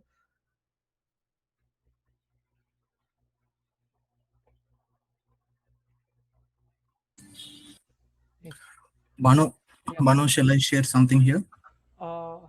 Yes, sir. Of course. Why not? I will request Dr. Pawan Kumar Naini sir to share your insights regarding this meeting. Thank you, sir. Over to you. Yeah, thank you, Bano. Good morning, everyone. Good morning, sir. Good morning, sir. Morning, Good sir. morning, sir. Good morning, sir. Good morning, sir. Yeah, I think you got huge information from all our students. I would like to share a few things from my side. First thing, who can prefer to do PhD in India and who can prefer to do PhD in abroad? These are some questions students are asking. See, whatever the opinions shared by our students, those are, please remember this point. Whatever the opinions everybody is sharing, those are their personal opinions based on their personal experiences. Okay, so this is not a generalized one. Please consider this point. And when coming to my opinion, if you are really good in studies, if you are really good in problem solving things, I strongly suggest to clear CSIR or GATE to pursue PhD in world-renowned institutes like ISC Bangalore, JNCSR Bangalore, IAST Thiruvananthapuram, and all IITs and NITs in India. If you are not such kind of a student who can crack such kind of competitive exams, who is not much interested in doing solving the problems, then you can focus on your hard work by doing the research. And who can prefer research? The students who is having that passion towards the research are only preferable or good or suited one to do research. Don't come to the research to earn money or to enjoy the abroad places and all. If you can enjoy research, you can enjoy anything. So that is what I want to share. Second thing, we have huge number of alumni from physics, especially from Osman University, who are working in different areas across the globe. So you can utilize their services, you can take their guidance. So we have a WhatsApp group for that, OU Alumni Association. There, if you have any doubts, you can ask there. We used to ask so many things there, and we used to get so many positive replies from that group. So you can take their guidance. And these, since last 2-3 years, huge number of students are getting PhD admissions in India and abroad from especially from Osman University. So recently, Satya, he got PhD admission. He worked with Upender sir and Paratalu sir. He got PhD admission, and one girl, Anusha, she got PhD admission. Earlier, she worked with Ravindra Reddy sir in the Department of Physics, Usman University, as well as in NIT Warangal. In NIT Warangal with Dr. Rakesh Kumar. So like this, and of course our foundation students. And if you summarize this last 1.5 hour talk, you can see we have students from Telangana University, we have students from Palmur University who are doing PhDs in abroad, and we have students from Government City College and from our Osman University. So the thing is, your place is not the matter, only your efforts are matter. Okay, if you are really interested, there are many number of people who are ready to guide you within the Hyderabad itself. I know some people, I would like to share them. First one, you can go and meet any professor in our Usmania Physics department. Okay, they are all highly qualified with a very good research publication record, and they're all, of course, they're already guiding their PhD students. But if you are really interested, you can ask them. Okay, for the research project, you can ask them to give some idea to do the research. Ask them for their guidance. That will help you like anything. That is the first thing you can do. Okay, sometimes if they are busy, if they are completely engaged with academics and other research activities of their PhD students, you can approach some other seniors, or as per my knowledge, I have some people in Hyderabad. Kondal is there, Dr. Kondal, he is there in Nizam College. He's working as academic consultant. And Dr. T. Ramesh sir is there in BVRIT Engineering College. And Dr. Pantakani Raju is there in Geetanjali Engineering College. And especially in Government City College, we have Paratalu sir. His students are excelling like anything in the research these days. So you can go and meet these people. You can talk to them. You can express your interest towards the research. But definitely, they will guide you at least to get a paper, to get a very good admission, not only in India, even in abroad also. And mostly for our Osmanians, to our Osmanian students, I can say, మన వాళ్ళకు, మన ఇక్కడ తెలంగాణ వాళ్ళకు, మన అందరికి ఉన్న ఒక భయం ఏంటంటే, abroad అనగానే that can be masters, that can be PhD, ఏదున్నా abroad అనగానే మనకున్న ఫస్ట్ భయం ఇంగ్లీష్. మీరు నమ్మండి నమ్మకపోండి, అసలు మన కంట్రీస్ లో, ఎస్పెషల్లీ మన ప్లేస్ లో, మన తెలుగు స్టేట్స్ లో ఇంగ్లీష్కి ఇచ్చే ఇంపార్టెన్స్ బయట ఎక్కడ ఎవడివ్వడు. English is just to communicate something with others, అంతే తప్ప మీకు బేసిక్ ఇంగ్లీష్ ఐడియా ఉంటే చాలు. ఆ గ్రామర్ తెలియాలి. ఈజ్ అంటున్నారా, వాజ్ అంటున్నారా, ఈయన ఈజ్ అన్నది, ఆర్ అన్నారు, ఇవన్నీ నో వన్ కేర్స్. మా వాళ్ళు ఇక్కడ చేసి ప్లీజ్ అంటారు. నేను కూడా డిగ్రీ బ్యాక్గ్రౌండ్ వచ్చేసి తెలుగు మీడియమే, మాస్టర్ వచ్చేసి ఇంగ్లీష్ మీడియం ఒక 2 years. కానీ నాకు కూడా అంత ఇంగ్లీష్ అనేది నేను అంత ఇంప్రూవ్ చేసుకోవడానికే ఇక్కడికి వచ్చాను. ఫస్ట్ థింగ్ చెప్పాలంటే, ఇంగ్లీష్ నేను అంత పర్ఫెక్ట్ ఏం కాదు, కానీ యూకే రాగలిగాను. టోఫెల్ క్లియర్ చేశాను, జిఆర్ఈకి కూడా ఎగ్జామ్ క్లియర్ చేసగలిగేసి ఇక్కడ యూకేకి రాగలిగాను ఇండియా నుంచి. ఇది ఒక ఇంగ్లీష్ అండ్ లాంగ్వేజ్ తో ఒకటి కంపేర్ చేసుకోకండి. ఫస్ట్ థింగ్ ఒకటి నేను కూడా సజెషన్ ఇవ్వగలుగుతాను దాని గురించి. ఓకే సార్, ఇది ఒకటి మాత్రం మైండ్ లో నుంచి తీసేసుకోండి. First talent important, knowledge important. Okay sir, thank you. చాలా మందికి ఇంగ్లీష్ అనేది దాన్ని కొంచెం అనవసరంగా మ్యాగ్నిఫై చేసి చూసుకుంటారు. అంత అవసరమే లేదు. మినిమం ఇంగ్లీష్ చాలు. కొరియా వాళ్ళకంటే, జపాన్ వాళ్ళకంటే మీ ఇంగ్లీష్ చాలా బాగుంటది. మా స్టూడెంట్ ఒక అతను ఇక్కడ ఉన్నప్పుడు నేను భయపడేవాడిని, నువ్వు ఇట్లా ప్రెజెంటేషన్స్ ఇస్తే ఇంగ్లీష్ తోటి అక్కడికి వెళ్ళాక ఎట్లుంటావని నేను కూడా అదే భయపడుతూ ఉండేవాడిని. బట్ అక్కడ జాయిన్ అయిన సెకండ్ డే నాకు ఫోన్ చేశాడు, సార్ నాకు ఇక్కడ కాంప్లిమెంట్ వచ్చింది అన్నాడు. ఏంటంటే, ఒక చైనా స్టూడెంట్ కలిసింది సార్, నా ఇంగ్లీష్ చాలా బాగుందంటే నన్ను ఇంగ్లీష్ నేర్పించమని అడుగుతుందని చెప్పాడు. మనమే ఇక్కడ అనవసరంగా ఏదో ఇంగ్లీష్కి అనవసరమైన ప్రయారిటీ ఇచ్చి భయపడతాం. Basically we are physics, from physics background, we are physics teachers are physics students, we are not English students are English faculty to teach grammar and all. Okay, so మనం ఫిజిక్స్ లో ఉన్న గ్లామర్ చెప్తే చాలు, ఇంగ్లీష్ గ్రామర్ మనకేం అవసరం లేదు. So just please keep this in minds, you have all the resources with us. You have to decide మీరు ఏం చేయాలనుకుంటే దాని అన్నిటికీ గైడ్ చేయడానికి we have huge number of alumni of physics department of OU. Okay, yeah, thank you Bhanu. And ఇది మేము organise చేద్దాం అనుకుని ఆల్మోస్ట్ 2 weeks అయింది, ఒక 1 week పోస్ట్ పోన్ చేయాల్సి వచ్చింది. We are sorry for that. దాని కొంచెం ప్రాపర్ కంప్లీట్ ఇన్ఫర్మేషన్ తోటి, హ్యూజ్ ఇన్ఫర్మేషన్ తోటి రావాలని కాస్త డిలే చేశాను. We regret for the delay. And I would like to thank especially Bhanu Prasad and Sai Teja. So Sai Teja, man, you rocked the show. Great presentation. It's my pleasure, sir. Yeah. So definitely me experiences, everybody used to say their success stories, but you involved your failure stories also. So definitely ఆ aspect నాకు చాలా బాగా నచ్చింది. Very nice. Thank you on behalf of Kanema Foundation to both of you. I'm proud to be your mentor. Thank you. Thank you, man. Thank you, sir. And it's our pleasure, and we are always ready to contribute ourselves to our foundation. Happy to say that. And at this moment, I would like to share something else.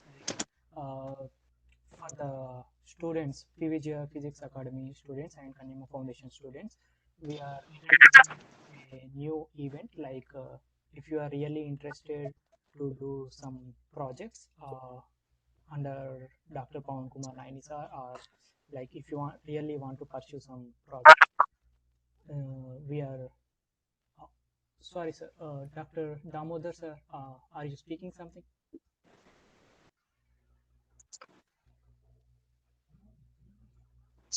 Okay, sorry for the confusion. So for the project students,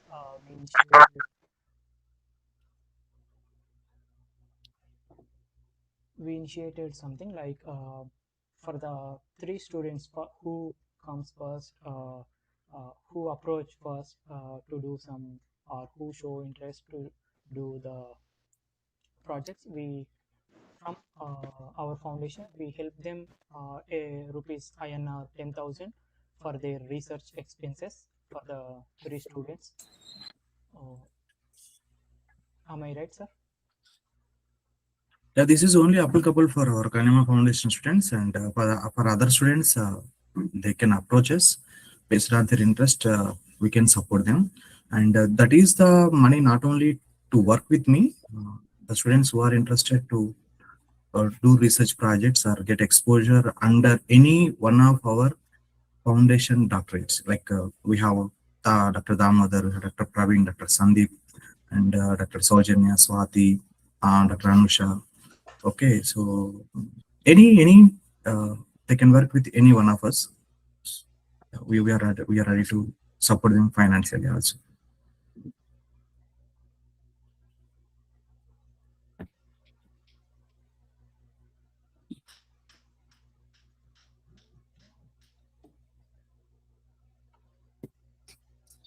Yeah, that's it, man. Yeah. Thank you, sir. Thank you so much. If we have some time, then Teja will experience about the opportunities in Japan itself. So do we have enough time? Otherwise we can conduct some other day the same meeting. Teja, can you finish it in 5 minutes? Just to give them overview.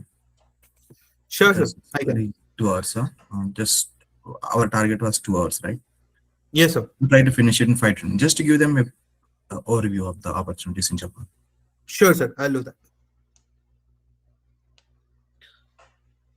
So thanks again for the opportunity. So let me share something.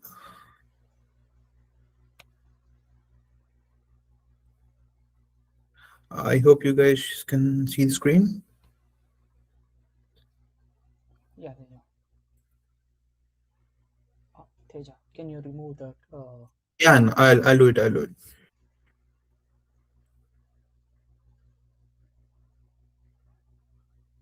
Just give me a second, please. Yeah. So before telling about the Japan opportunities in Japan, I would like to tell about few things that the reason why I choose Japan and uh, why I choose my professor. See, there are two things which you need to consider about the university ranking, about like how good is that university and how prestigious it is, and the second part is and how big your professor's profile is. So I consider the second thing, and as you can see here, he is my professor, he's my guide for my PhD, and he's Dr. Muralidhar Miriala, and he's like a pioneer in superconductivity research, and he's the second Telugu person who received uh, a prestigious award called Pravasa Bharati Saman Award. So it is an award which presented by the President of India to the people who lives in abroad and do wonders for their field. So he's the one, and he's the only Telugu person in the science field who got that award. So I'm very glad to work under him. So I got this opportunity just because of Pawan sir and his guidance. Because when I finished my M.Sc physics, it was like I was completely living in a fantasy world that I'll do PhD in UK, US, or Switzerland, something like that. Because I watched a lot of science fiction movies like Marvel, Flash, like that. So I assumed that doing research is a different kind of thing. But when I met Professor uh, Pawan Kumar sir, I came into the reality and I got to know how the research and how the um, invention things works. So I opened my eyes there, and I started seeing the world through his guidance. I'm very grateful for that, sir. Thank you so much for teaching me and guiding me. And now I'm in Japan just because of that. And I need to thank my professor Lalita madam. And you know what? In every scenario or in every student life, maybe we are very good students or very average students, guidance matters a lot. I'm glad that I got two best supporters in my life, and that is Lalita madam and Pawan sir. And do you think that a professor will submit a reference letter for you at night 2 o'clock without you asking? And that's happened in my story. Just because of that, I got my admission. And thanks to Lalita madam and thanks to Pawan Kumar sir for that. So let's come to our topic. Why Japan, especially for physics? So as you heard outside, Japan is living in 20. You see reels like Japan is living in 2050, Japan is living in 2000, like that. And it's true in some cases. Just like the example I told you about maglev. Let me show you the picture. So this is called the maglev train, which will go around 500 to 600 kilometers per hour, and that's an engineering marvel. So currently I'm working on superconductors, and those superconductors are the key technology for that train. And that inspired me to work on superconductors. So what are the ways to reach Japan? So that is mixed scholarship. And there are two ways in mixed, embassy recommendation and university recommendation. So embassy recommendation means you are going to apply through embassy, and university recommendation means you are applying through university directly. And as you can see, and this is my university, SIT, Shibawara Institute of Technology, and this mixed will fund you in each level. Like if you're traveling from India to Japan, it will cover your entire airfare round trip. Round trip means you can come and go with that funding, and it will cover your tuition fee, and it will cover your monthly expenses. And if you're going to any conferences around in Japan or anywhere, it will cover that also. So net in like your net investment is completely zero. So what else you need? So beyond max, there is a lot of other um, uh, what I can say, lot of other scholarships also, like NICE, JICE, and OIST. So I just suggest you to look into this also. And so I'm telling about the max scholarship, right? And the others also, like just NICE and OIST. There is one more funding called university funding, and I got that. I couldn't apply for the max because I missed the timeline. So I suggest you to go through the timelines properly and apply properly. So when it comes to the university funding, my entire tuition fee is funded. I don't need to pay anything for the university, and my entire living expenses is there. Like I'm getting 1,42,000 yen per month, and it's very good for living here. It's too sufficient. You can save money also. And if I'm going anywhere for the conference, my university is covering that also, and my research expenses, like my chemical cost, my any equipment cost, my university will cover that. So what else I need? Everything I have is there. So I suggest you MEX is not only the way, it has there are a lot of funding opportunities are there, so you can go through with them. And can you guess how much like I spent on coming to Japan? It's just around 3 to 4 lakhs, and that to 3 to 4 lakhs includes my flight charge, because I didn't get next, so I need to bear my flight charges. So it includes my flight charge, and I need to arrange my accommodation, right? So advance, and it includes my shopping, laptops, everything. It costed around me just 4 lakhs. So with that 4 lakhs, you can't do anything on your own if there is no funding. So that's why I want you to look for funding. And these are the research powerhouses in Japan, like Riken, Keck, JPark, NIMS. These are the top laboratories in Japan. And my institute is not one of the top universities in Japan, but I told you, right? I choose a different way. I choose my professor. Like professor profile is very important because he's the one who guides you. So that's why I choose my university, and I got placed, thankfully. So where to aim, and if you want to do research in Japan, there every university has its own separate specific research uh, gateways. So if you want to do research in deep strength magnetism, superconductivity, spintronics, Tohoku University is the best choice. And if you want to do your research in condensed matter institute, University of Tokyo is the best. If you want to do research in only superconductors, and my lab is the best because my professor is best. And if you want to do in materials like superconductors, batteries, nanomaterials, you can go to NIMS, Tsukuba University, and NIMS. Those are the spotlights, like means they are the top choices. So if you want to do your research in particle physics or astrophysics or quantum frontiers, those are the institutes which you need to focus. So this is the application timeline that you need to follow. Like you know what? I missed lot of opportunities just because I didn't plan this before. I missed an opportunity in Scotland in quantum optics just because I didn't prepare well for IELTS. I just got 6.5 in IELTS. Just because of that, I missed this Scotland opportunity. And like that, I missed Kyushu Institute of Technology. That's on Sprintronics, just because I didn't check the timeline and I missed their next application dates. So for that, because of that, I got to know that subject is not the only thing you need. You just need to know when to apply and where to apply and what are the timelines you need.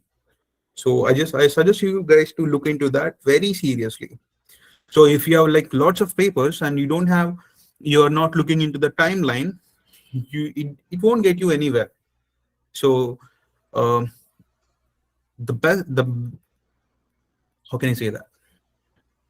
The important thing is you need to look you need to look at the timeline very carefully. Like you need to collect all the emails of professors, and you need to contact them, and you need to write proposals. You need to write SOPs, and you need to write a lot of things are there. So you need to uh, follow them, or you need to handle them very carefully. So if you need assistance at this point in this thing, we are there for you. And we means I can help you out. Pawan sir will guide you very well, and we can contact any of us.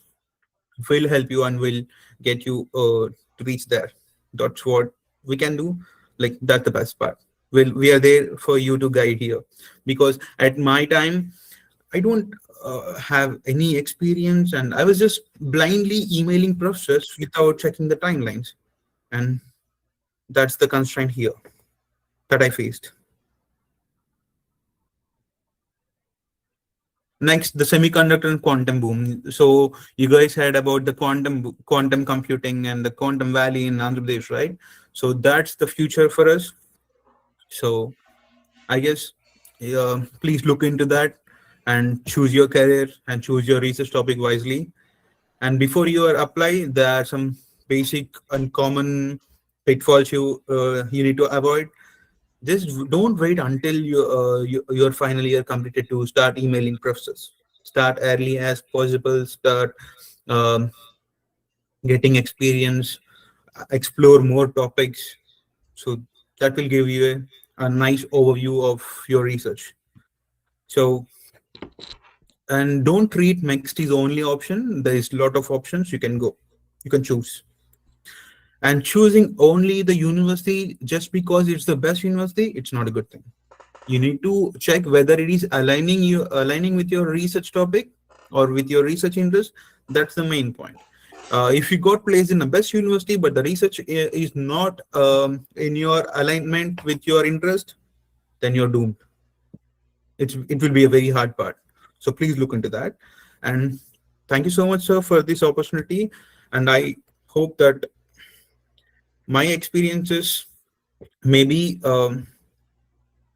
helpful for your research thing. And you know what? As sponsor mentioned in the chat, the scholarship which I applied is university funded. So for that, I just need my professor approval. So choosing professor and contacting him, it's very important. So, and one more thing I want to mention, please start building your LinkedIn in only in research oriented way. If you guys, if I open my LinkedIn, I used to get only about the research things, where like what are the open PhD positions, what are the new inventions in material science, and what are the new postdoc positions. I get information like this only because I created a network for me in that way. So it helps me to explore a lot of things. And so there are scholarships which are provided by universities, and it's easy.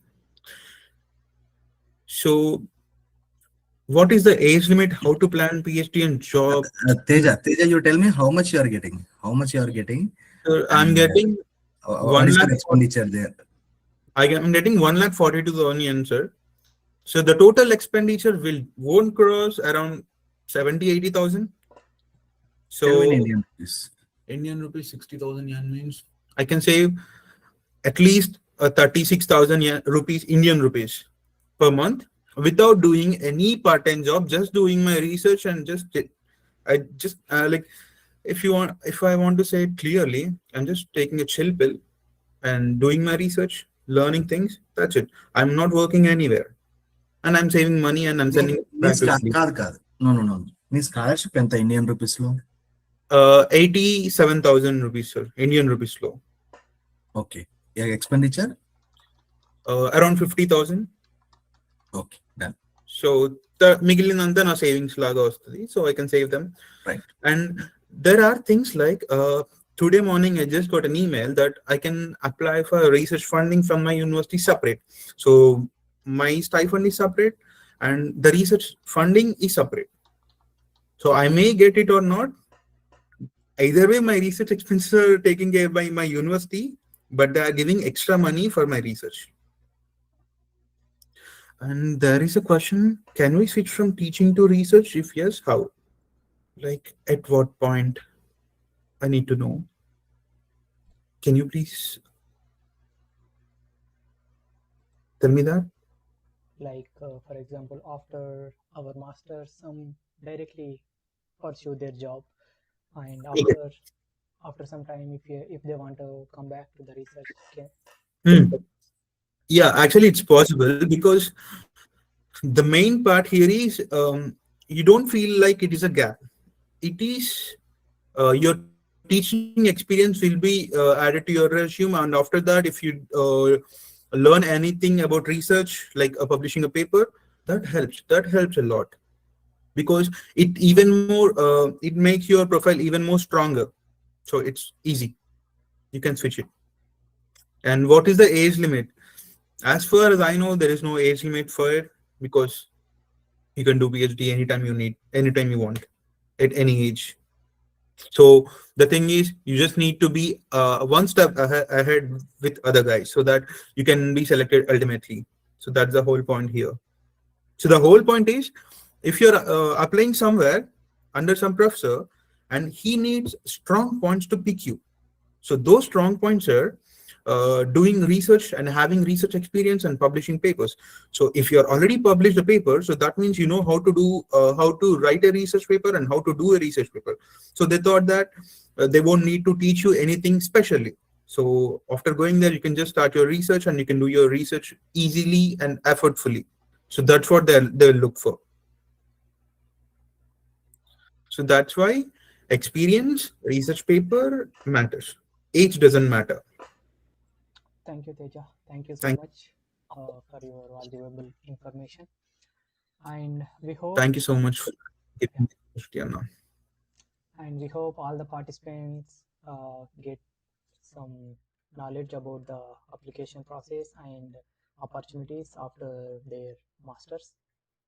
And we are here to help you. If you have any queries, you can you can contact us through the WhatsApp or email.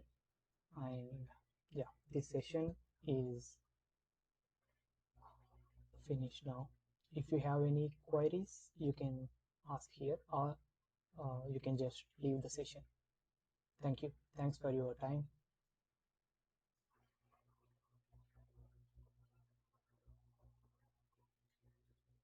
If you have any question, you can just unmute yourself and ask. Otherwise, you can type. Banu and Teja, you please give your email IDs in our WhatsApp group, that webinar group, as well as in chat box here, so that if they have any queries, they will reach you. Yeah, sir. Sure.